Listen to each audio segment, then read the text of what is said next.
Alright, I'm going to talk a little bit about EMF and internal resistance. First off, what does EMF even stand for? It stands for the electromotive force. Now, I've written a little note here that says it's not really a force, meaning we would never really diagram it on a free body diagram or anything like that. The electromotive force is really kind of just responsible for actually moving electrons. Okay, so a battery is a source of EMF, meaning the chemical reaction in a battery to create the potential difference also seems to create a force that moves electrons. That's kind of what we're talking about. You get this little fancy E to stand for EMF.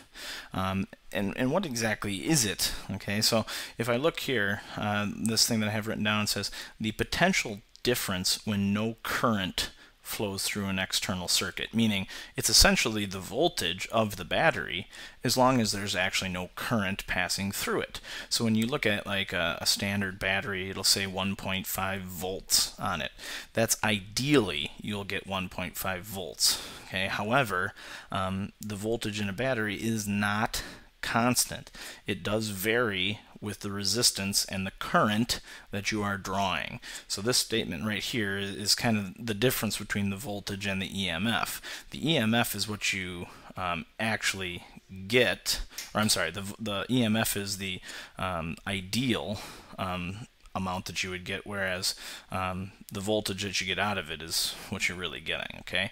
Now, as an example of EMF, let's talk about starting up your car. Many cars have voltage meters in them, which, if the battery is good, it should read about 14 volts. However, when you start your car, if you do have a voltmeter, watch this the next time, the voltage will drop down quite a bit. And I put on here approximately 10. That's a complete estimate at this point, but your voltage will drop.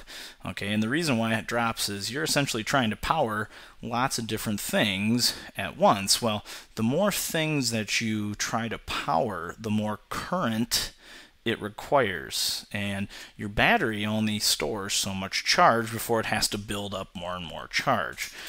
Therefore, that chemical reaction that's going on, it can't keep up, and that's why the voltage will drop. Okay, so the next thing we want to talk about here is that a battery has what's called internal resistance. Okay, so right here, the symbol for internal resistance is going to be little r. Don't mistake it with radius. Okay, so I've got an equation here that relates the internal resistance of a battery to the voltage that you actually get out. So right here, okay, this voltage AB is something referred to as the terminal voltage. This is your EMF. Now, this is ideal. Okay, this is what you actually get out, and they usually call it voltage AB or actual voltage or total voltage, something along those lines. But we take our ideal amount of voltage that we're supposed to get and subtract the current times the internal resistance, which IR equals V. Now, this is just subtracting a certain amount of voltage from the ideal amount so that we see what we actually get. Okay, so there's a statement here that says when the current is 0, then the terminal voltage and the EMF are the same. This would be called an ideal battery.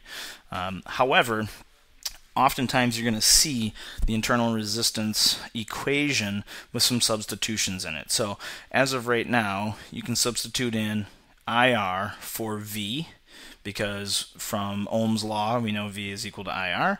So if I plug that in where the terminal voltage was, I get capital IR equals your EMF minus I little r. And then if I bring this term to the other side, we would get IR plus I little r equals the EMF. So then our EMF, or our actual voltage that we get, is the current times the resistance plus the internal resistance. Okay.